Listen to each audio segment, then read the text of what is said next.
दोस्तों, अगर आप भी महेंद्र सिंह धोनी को एक महान खिलाड़ी और कप्तान मानते हैं तो हमारी इस वीडियो को लाइक जरूर कीजिएगा। दोस्तों, अफ्रीका के खिलाफ पहले टेस्ट मैच में टीम इंडिया को पारी और 32 रनों से बेहद ही शर्मनाक शिकस्त का सामना करना पड़ा, तो सुनील गावस्कर से लेकर इरफान पठान का भी गुस्सा फूट पड़ा। कमेंट्री करते हुए इन दोनों दिग्गजों ने अब टीम इंडिया की हार के जो सबसे बड़े कारण बताए, उनकी बातें सुनकर तो आप भी दंग रह जाएंगे। तो आखिरकार इन दोनों खिलाड़ियों ने किसे बताया भारत की हार का विलन, किस वजह से हारी टीम इंडिया? गावस्कर से लेकर इरफान का हैरत अंगेज बयान भी हम आपको दिखाने जा रहे हैं। लेकिन उससे पहले आपको क्या लगता है कि कौन था भारत की हार का सबसे बड़ा विलन? रोहित, गिल, यशस्वी या फिर कोई और? कमेंट सेक्शन में कमेंट करके जरूर बताइएगा। दोस्तों, टी20 और वनडे सीरीज में अपना दबदबा जमाने वाली टीम इंडिया टेस्ट मैच में भी अपना परचम लहराने के लिए तैयार थी। हमारे सीनियर खिलाड़ी भी वापसी कर चुके थे। भारतीय टीम की स्ट्रेंथ बहुत अधिक थी अफ्रीका के सामने, और अफ्रीका हमारे सामने बौनी नजर आ रही थी। सभी ने सोचा था कि टीम इंडिया आसानी से पहला टेस्ट मैच जीत जाएगी, लेकिन अफ्रीका को अफ्रीका की धरती में हराना बच्चों का खेल नहीं है। एक बार फिर अफ्रीका ने इस बात को साबित कर दिखाया जब सेंचुरियन के मैदान पर उन्होंने भारतीय टीम का वो हाल किया जैसे पिछले कई सालों से हमें देखने को नहीं मिला। जी हां दोस्तों, सेंचुरियन के मैदान पर भारतीय बल्लेबाजों से लेकर भारतीय गेंदबाजी भी पूरी तरह से फ्लॉप रही। पहली पारी में बड़े बड़े नाम फ्लॉप साबित हुए। रोहित, कोहली से लेकर यशस्वी, गिल, कोई भी कुछ नहीं कर पाया। भारतीय टीम 245 रनों पर सिमट गई। फिर जब अफ्रीका ने 408 रन बनाकर हमें 163 रनों की लीड को पीछा करने का मौका दिया, तो हम उन्हें बता सकते थे कि भारतीय बल्लेबाज किस काबिल है। लेकिन अफ्रीकी गेंदबाज तो पूरी तरीके से टीम इंडिया पर हावी थे। रोहित को एक बार फिर से खाता खोलने का मौका नहीं मिला। यशस्वी से लेकर गिल एक बार फिर से फ्लॉप साबित हुए। यहां तक कि पिछले पारी के शतकवीर राहुल भी केवल 4 रन बनाकर चलते बने। हालांकि विराट कोहली ने बहुत कोशिश की अपनी टीम को मैच में जिंदा रखने के लिए, लेकिन दूसरी तरफ से उन्हें साथ नहीं मिला। अंत में कोहली भी 76 रन बनाकर आउट हो गए और पूरी की पूरी टीम इंडिया पिछली बार से भी कम यानी कि 131 रनों पर ही ऑल आउट हो गई, और अफ्रीका ने हमें पूरी तरीके से एक पारी से और 32 रनों से कुचल कर रख दिया। इससे बुरा और क्या हो सकता है? इस बात को पचा पाना तो मुश्किल है। यहां तक कि कमेंट्री कर रहे सुनील गावस्कर और इरफान पठान भी अब गुस्से से आग बबूला नजर आ रहे थे। जी हां दोस्तों, जहां एक तरफ सुनील गावस्कर का कहना है कि अब भारतीय खिलाड़ी बहाने बनाएंगे कि हमारे ऊपर वर्कलोड ज्यादा है, ये सही नहीं हुआ, ये गलत था, लेकिन ऐसा कुछ भी नहीं है। अभी आप 1 महीने के बाद आराम करके आ रहे हैं, और यदि आप सोचते हैं कि आकर आप चौके छक्के बरसाएंगे, मैच जीत जाएंगे, तो ऐसा हकीकत में नहीं होता है। यदि आपको जीतना है तो कम से कम यहां पर 1-2 प्रैक्टिस मैच खेलने पड़ेंगे, उसके बिना कुछ भी नहीं हो सकता है। आप साल भर क्रिकेट खेलते हैं, इसमें कोई दो राय नहीं है, लेकिन परिस्थितियों से आपको वाकिफ होना पड़ेगा। टीम इंडिया ने ऐसा नहीं किया और नतीजा आपके सामने है। तो वहीं इरफान पठान का कहना है कि भारतीय टीम की परफॉर्मेंस देखकर सच में बहुत दुख हुआ, क्योंकि वो एक यूनिट की तरह परफॉर्म कर ही नहीं पाए। अधिकांश बल्लेबाज फ्लॉप रहे, गेंदबाजों ने भी कोई खास प्रदर्शन नहीं किया, और कुल मिलाकर अफ्रीका ने हमें पूरी तरीके से आउट करके कॉर्नर में फेंक दिया। इसके कई बड़े बड़े कारण हैं, लेकिन अभी इल्जाम लगाने का समय नहीं है। रोहित, कोहली सभी दिग्गज खिलाड़ी हैं, वो जल्द से जल्द इस हार से ओवरकम करेंगे और दूसरे टेस्ट मैच में हमें एक नई टीम इंडिया देखने को मिल सकती है। ऐसा मेरा मानना है। बस उन्हें अपनी गलतियों को सुधारना पड़ेगा। दोस्तों, सच में इरफान पठान से लेकर सुनील गावस्कर की बातों ने हर तरफ सुर्खियां बटोरी हैं। लेकिन अब आपको क्या लगता है कि भारतीय टीम की इस हार का सबसे बड़ा कारण क्या था? कौन था इसका विलन? रोहित, कोहली, गिल या फिर कोई और? नीचे कमेंट सेक्शन में कमेंट करके जरूर बताइएगा। वहीं पे दुनिया भर के दिग्गजों ने टीम इंडिया की हार पर अपनी अपनी प्रतिक्रियाएं दी हैं। चलिए अब आपको बताते हैं कि किस किस दिग्गज ने भारत की हार पर क्या कुछ कहा है। क्रिकेट के भगवान सचिन तेंदुलकर ने बयान देते हुए कहा कि भारत की हार पर कि मैं टीम इंडिया की शर्मनाक हार साउथ अफ्रीका में देखकर बहुत निराश हूं। मुझे उम्मीद नहीं थी कि अपने खिलाड़ियों से कि वो ऐसा प्रदर्शन करेंगे। किसी भी खिलाड़ी का बल्ला नहीं चला। कोहली और राहुल को छोड़कर सभी बल्लेबाज फ्लॉप रहे। वहीं बुमराह ने शानदार प्रदर्शन दिखाया, लेकिन अकेले खिलाड़ी के दम पर मैच जीतना मुश्किल नहीं होता है, ये टीम एफर्ट है। ऑस्ट्रेलिया के सबसे खतरनाक खिलाड़ी और कप्तान रिकी पॉन्टिंग ने बयान देते हुए कहा कि टीम इंडिया ने अफ्रीका के दौरान सबको हैरान कर दिया। ये उनका हैरान कर देने वाला प्रदर्शन है। मैंने इससे शर्मनाक हार कभी नहीं देखी। भारत के सभी बड़े बड़े खिलाड़ी टीम में मौजूद थे, लेकिन किसी ने भी बेहतर प्रदर्शन नहीं दिखाया।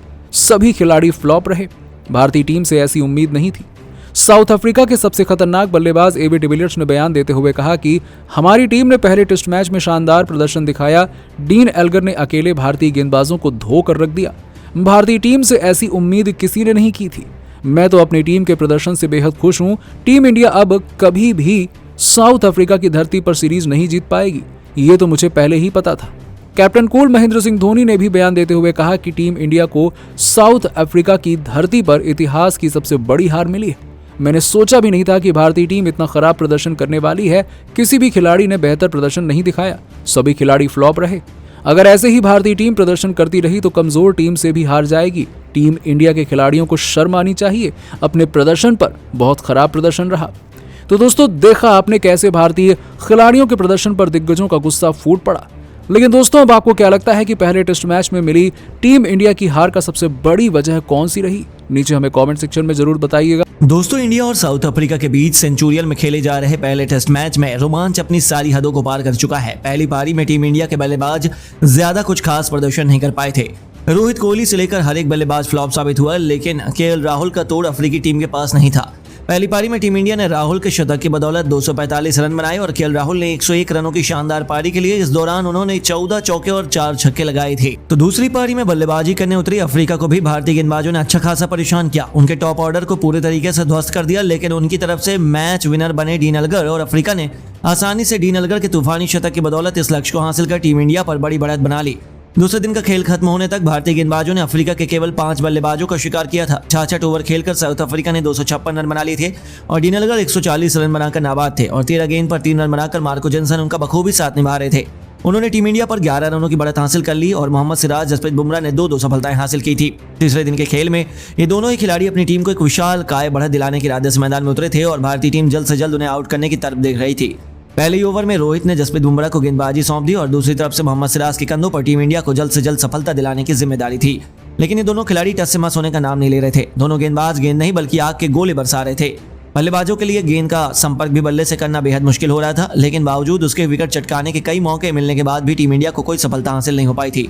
अब तक भारतीय टीम के सभी प्लान फ्लॉप साबित हुए थे और ये दोनों गलती करने को तैयार ही नहीं थे।